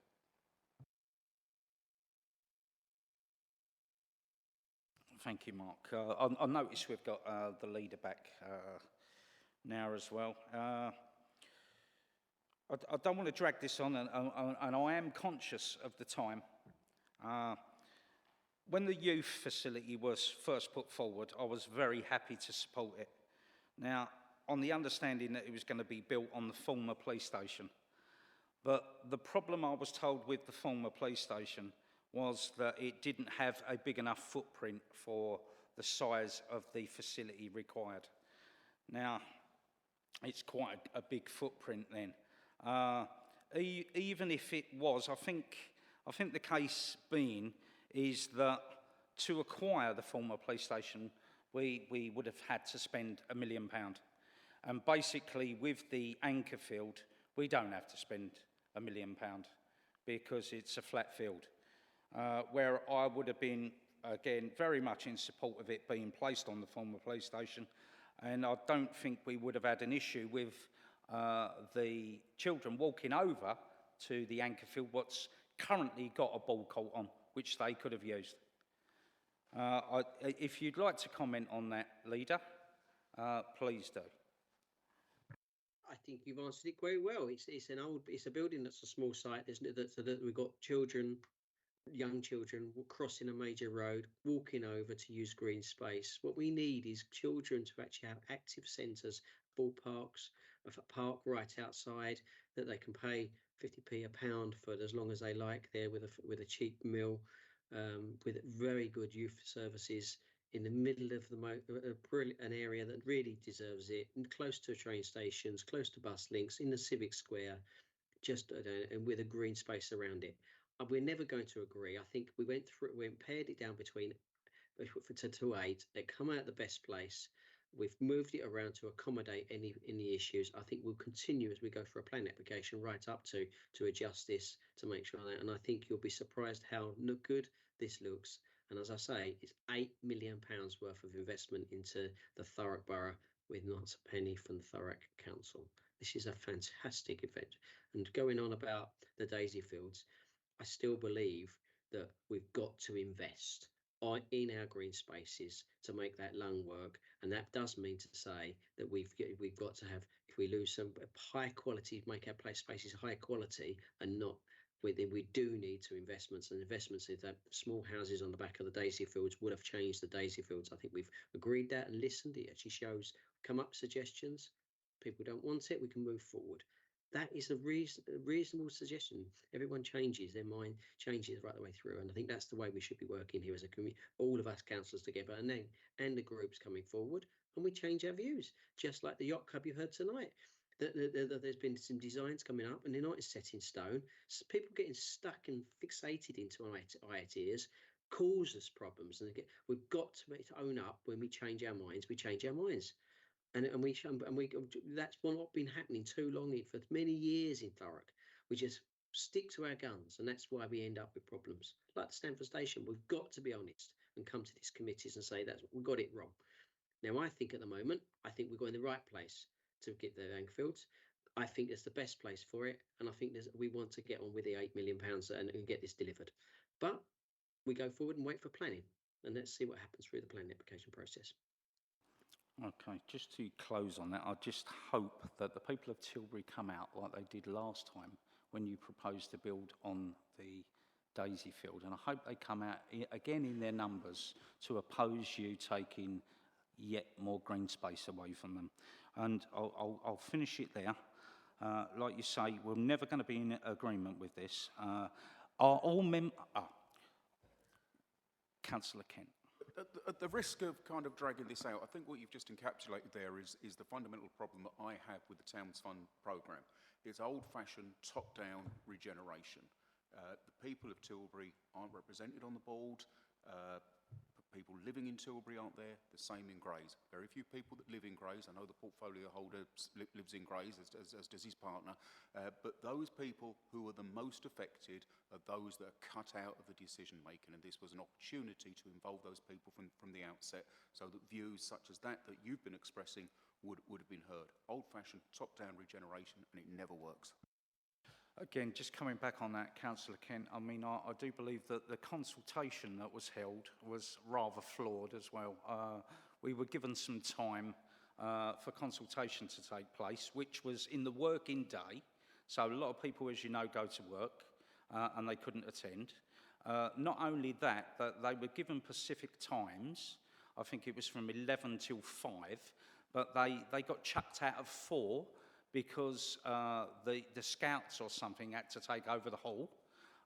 And on the Saturday, when we asked for further consultation, they didn't even get the address right. You know, so it adds insult to injury. It's literally rubbing salt in the wounds.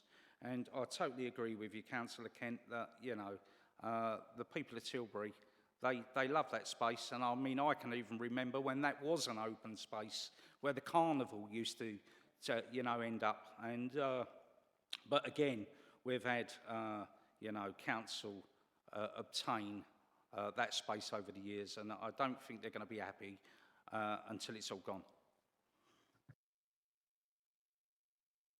Right, if all members are exhausted on this, are we all in agreement that the recommendations outlined within this report?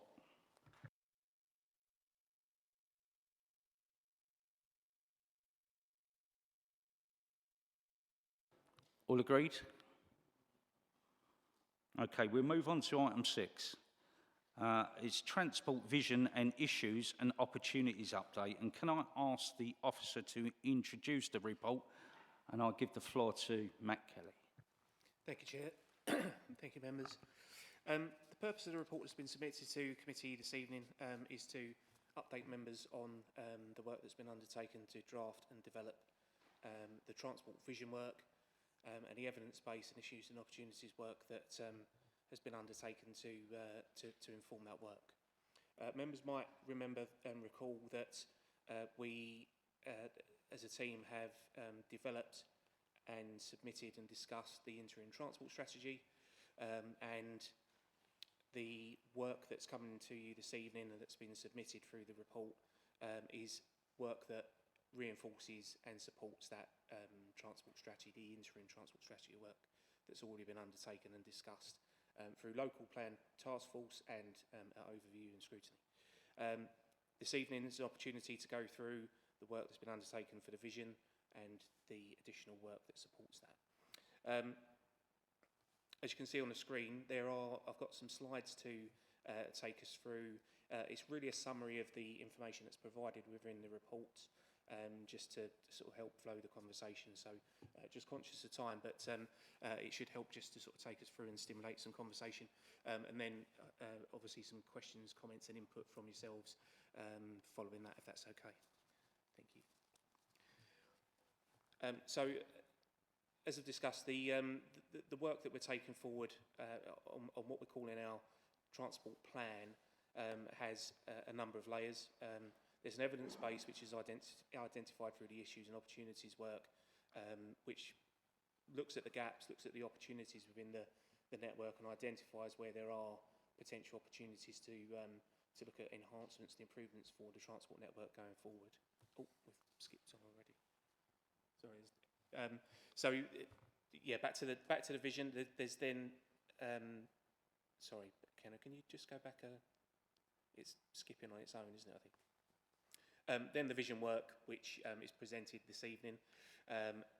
As I've mentioned, an interim transport strategy, which is also being developed as the suite of documents. And then the final one of those is an action and implementation plan. The initial documents look at a longer term, more strategic view and vision of what can be delivered across the borough to enhance and improve the transport network. The action and implementation plan is intended to be a more short-term package programme of measures that can be brought forward for implementation. Thank you, Kenna. And like I say, it's a suite of documents that consist of the issues and opportunities, the vision work, and the transport strategy that's already been drafted. Together, all of these documents are kind of a wraparound to provide our long-term transport plan. Thanks, Ken. The work clearly identifies the importance of how the council's corporate vision is incorporated into the local transport plan work. But it's also the third piece of that jigsaw there is very much a focus on the local plan and the need for the transport network to improve and enhance, and for the vision to support our aspiration, the council's aspirations to bring forward growth through that local plan, through local plan work. It is worth noting that the vision is probably it's a local plan plus more in terms of the timescale that it covers. It does take account of the growth aspirations for the local plan, but the vision actually looks at what would be needed probably across a local plan and another local plan period.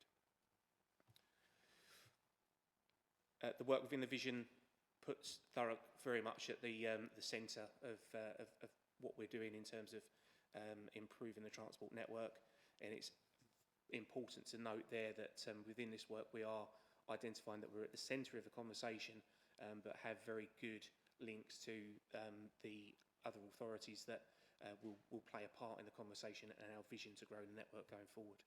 Sorry, we seem to have skipped forward a couple there as well, don't we?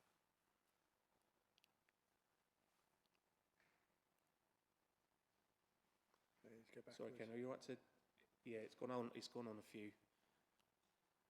One more. That's right. Yeah, thank you.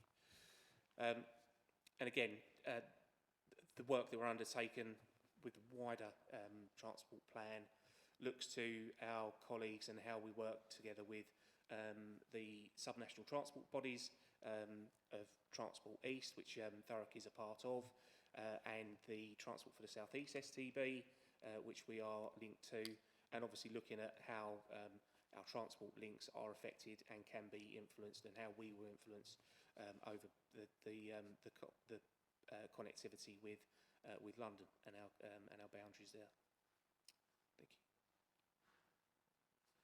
Thank you. This slide and the next one are intended to identify the focus for Thurrock at the very heart of things that can be brought forward.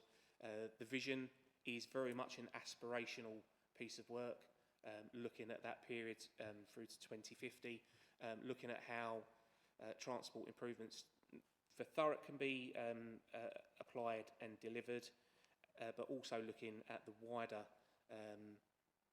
impacts and the wider benefits that can be brought forward through working with those colleagues, those other local authorities and other entities and partners that we've previously identified. And that image really, there is another image. It shows Thurrock being at the very centre of an awful lot of opportunity and a lot of things that come forward through the transport work. Again, this one is identifying exactly that again in terms of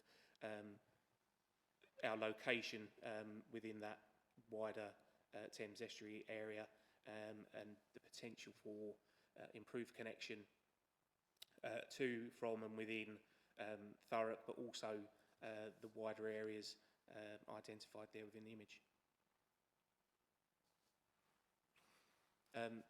This one actually really says it, doesn't it? You know, it's Thurrock at the heart of everything that that we're looking at through the vision work and the transport plan. It identifies that you know, if you're looking at Thurrock, there is a real opportunity as we grow to deliver our growth aspirations, both in terms of housing and job opportunities, that if we're placed at the heart of the Thames Estuary, we can build upon the growth and the aspirations from a wider area. It's really key to note that the vision, the transport plan work is aspirational. There's a slide where we look at the potential schemes, projects that can be brought forward. Clearly, this can't all be done by Thurrock. You know, it's a conversation that we've already had this evening about how do things get delivered, how are they funded.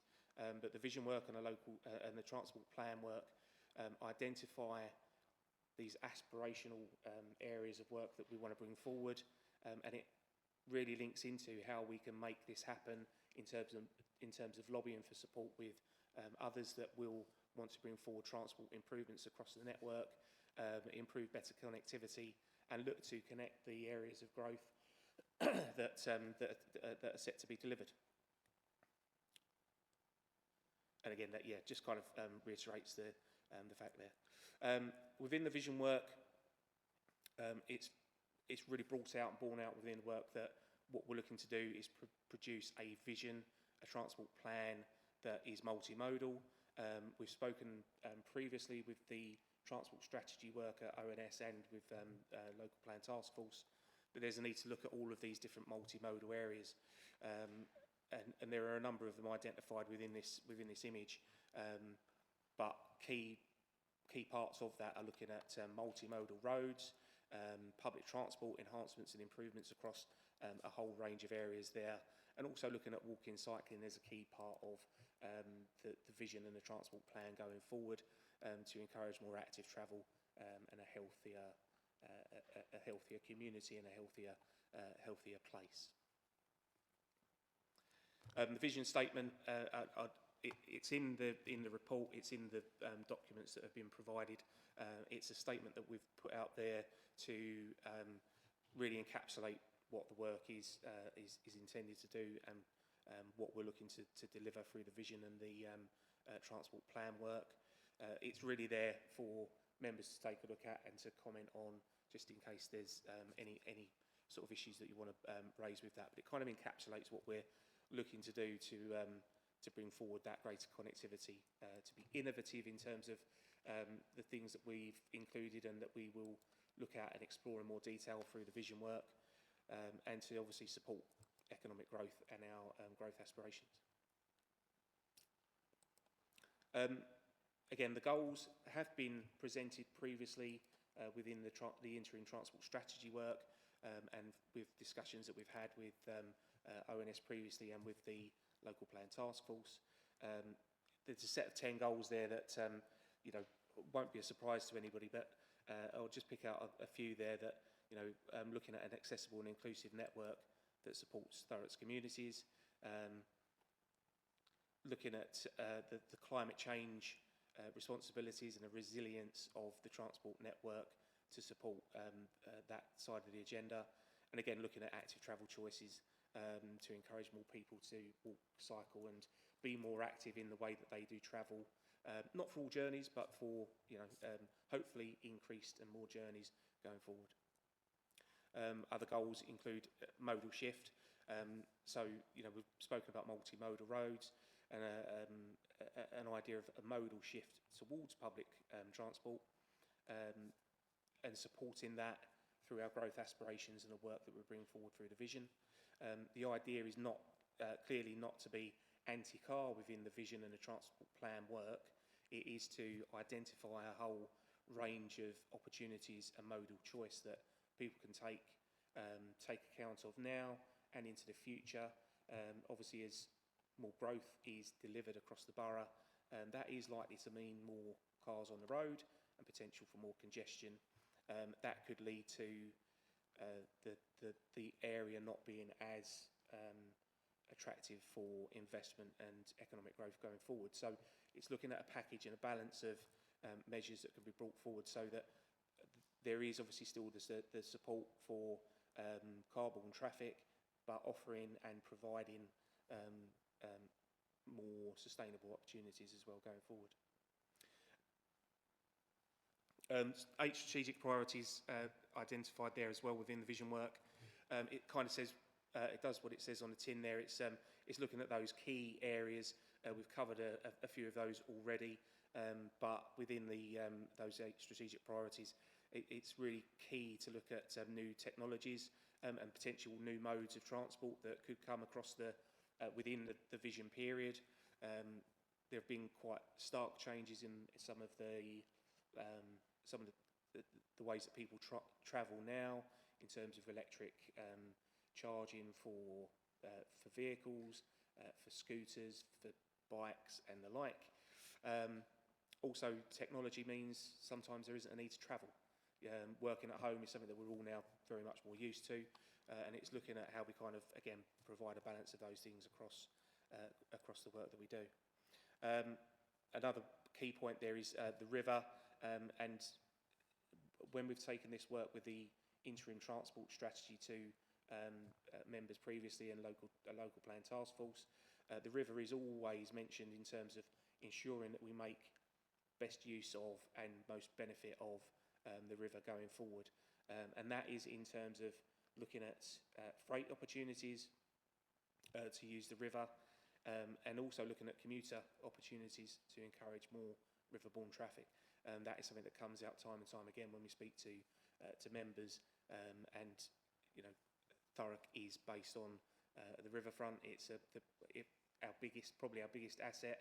The vision is kind of looking at how we ensure that the vision work connects us more to the river and makes use of that asset. There are a number of framework diagrams included in the report and the documents that are appended to that. Again, they cover a number of areas that are identified on the side there.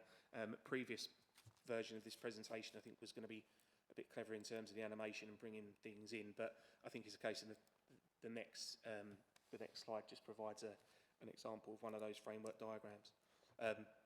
This shows an awful lot of information, but it's laid out and intentionally laid out like an underground map, so that it identifies the potential for things to be delivered through the vision work. Again, some of this very much aspirational, some of it measures and things that we already deliver and know that we can deliver again through the vision period. So it kind of identifies in a London Underground map style, how improved connectivity could be delivered. It's an aspirational view of some of the things that could be taken forward and considered within the vision work. This diagram is, as referenced earlier, it identifies, not in great detail, but what it's intended to do is identify some of the projects that have already been identified and set out within the vision and transport plan work. There are a whole range of them there, and as you can imagine, there's a whole lot more detail behind those dots that appear on the screen there. But again, some of those that have been identified and that have informed the work that we've done so far include things like new and enhanced rail stations and interchanges, as we were discussing with the Stamford Hope work with the interchange there. The potential for improved bus and bus rapid transit and future tram link potential to connect across the river and then through Thurrock, in a sustainable way, to connect to new housing development, but also the job opportunities that will arise through Thurrock's growth aspirations. This image is, again, one of the aspirational points that's been brought forward as part of the work and the vision development. And it's this kind of innovative idea of an extension to the Elizabeth line. The reason it's in there is because it kind of starkly shows that if we were to bring forward something as innovative or as this suggestion, and we were able to lobby for support to make that happen, you can see the connection that does bring to Thurrock in terms of improved connection to south of the river and improved connection on through the rail network. Again, it's not something that the council can deliver on its own. It's an aspirational idea that's been brought forward within this emerging vision work, but it gives an idea. It's a good representation of, if we think a little bit more with a bit more imagination and we think a bit more innovatively, what connections, what improvement can be made over time.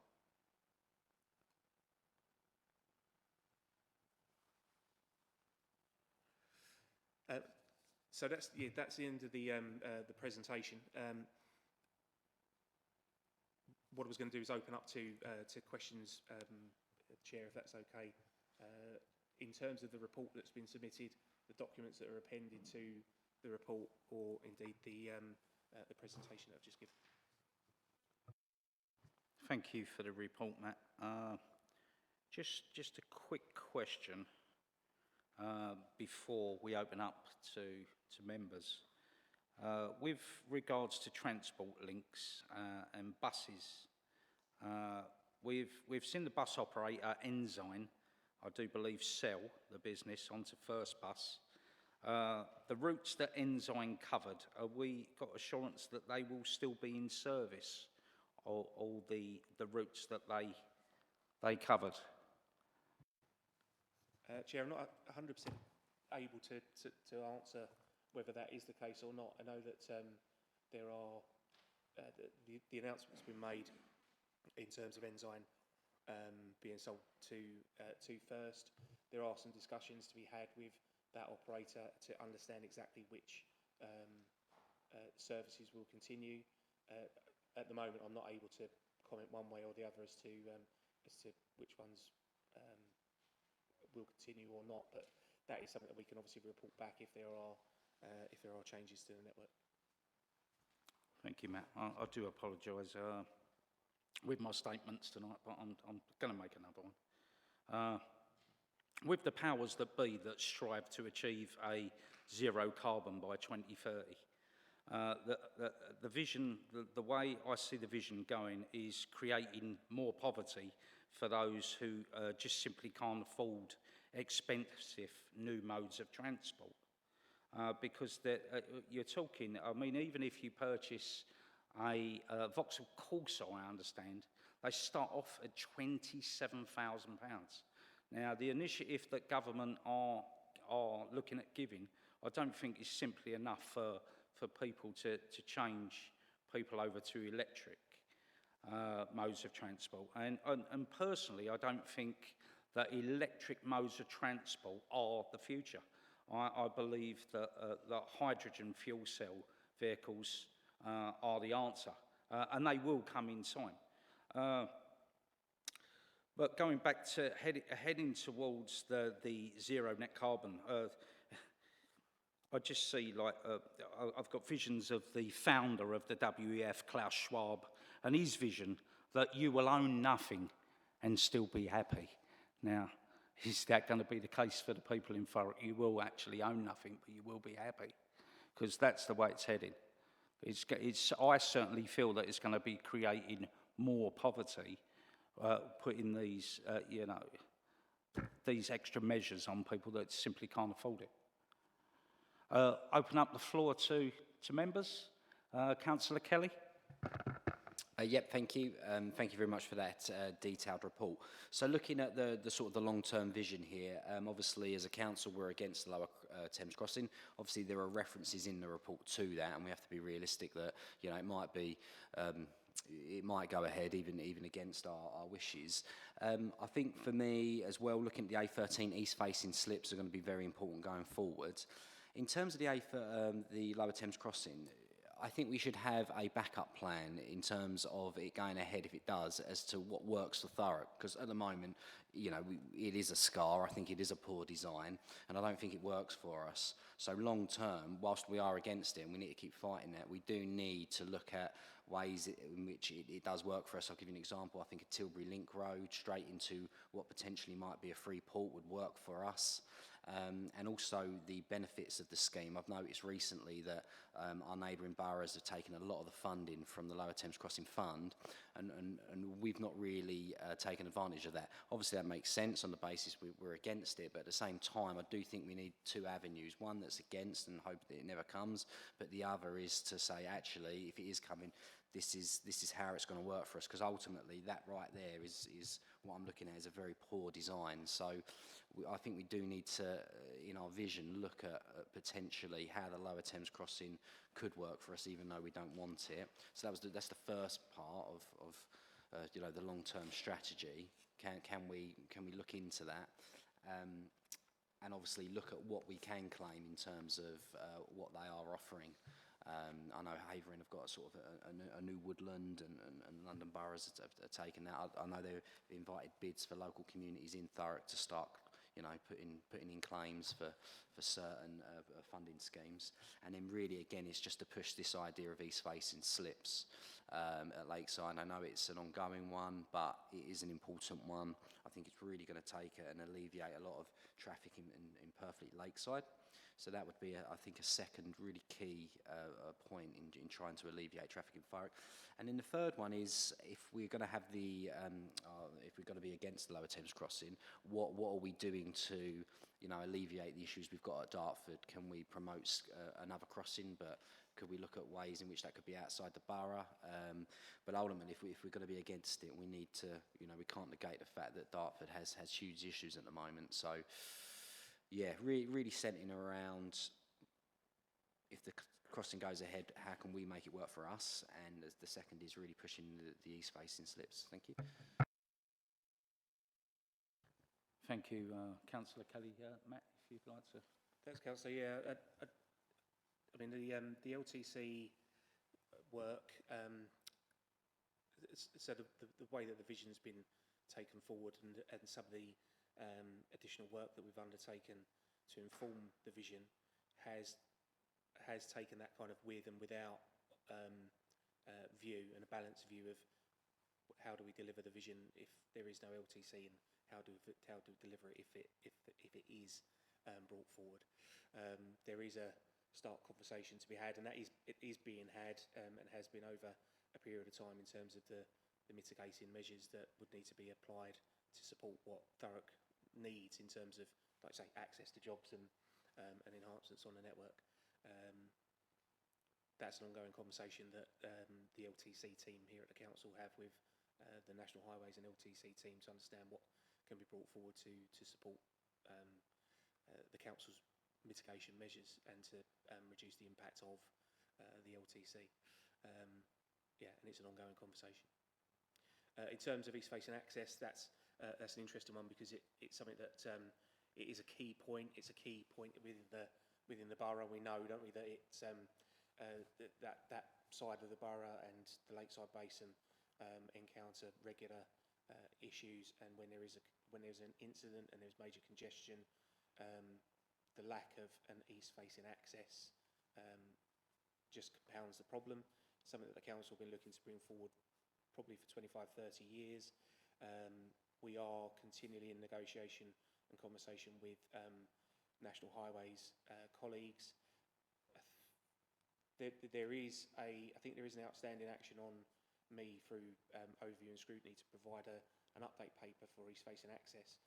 Last time round, there wasn't really much of an update because we were planning to meet with National Highways colleagues. There has been an initial meeting. There are going to be one or two more, and then there's going to be an update paper that can be presented to ONS just to give you an idea of where we're at with an east-facing access business case and ongoing discussion around that work.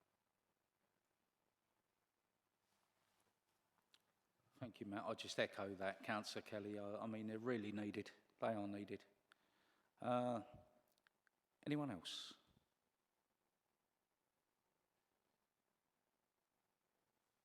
Okay, no more questions. Okay. Are all members in agreement of the recommendations outlined within... Sorry, John, just one others, Ben.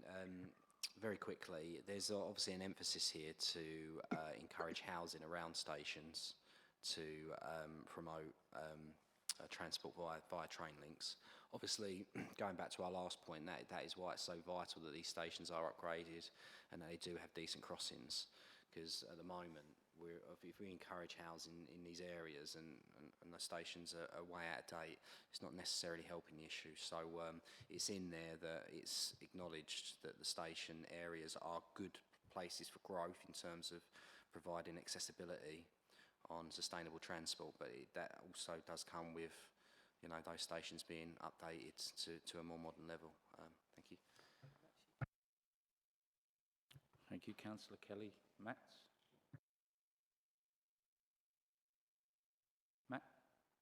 No. I was just going to say that absolutely, you know, it's identified within the work. There's also a need to work with the operators to enhance the stock, you know, and the experience on the train.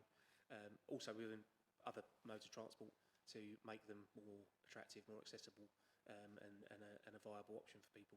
But absolutely right, station environment to be improved to make this work, and then the overall experience to be improved to encourage more people onto buses, trains, and the like. Thank you, members, and thank you, officers. I noticed that the time is now 9 o'clock, so we've got just a little bit more to get through, so if we extend for another, I don't know, 15 minutes, you think it'll be fine? Yeah? Are you all okay with that?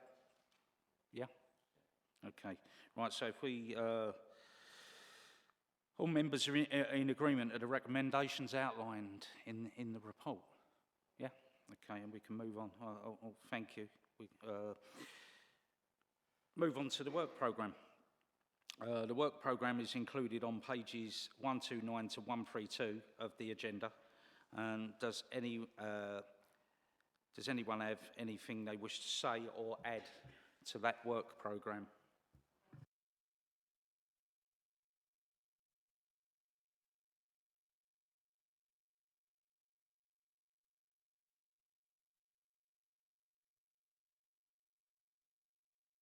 Councillor Watson. So if you're talking about going into the new municipal year on the work programme, everything that's on the work programme, like Stamfordly hoping to change, to up the regeneration programmes to come forward, the town fund, all the things that have been on here previously needs to roll forward to next year's municipal year, as well as whatever happens in between. But this is the last regeneration one, as far as I'm concerned, at this side of the elections. But I would strongly suggest that the work programme continues as it's been in the same vein now. Thanks. Officers, would you like to make comment? No? Kenna? Thank you, Chair. Obviously, Dem Services will work with officers to bring forward the reports that obviously members are obviously want to see, and obviously the meeting, the first meeting in the new municipal year is more than likely going to have obviously an update report as similar over the project, the big regen projects. But I will obviously liaise with officers and we'll get something fuller for the first meeting. Is there any further comments before we close? No? Well, I'd like to thank everyone that's attended tonight. That concludes the business of the meeting this evening, and I now declare the meeting closed at 21:05. Thank you all.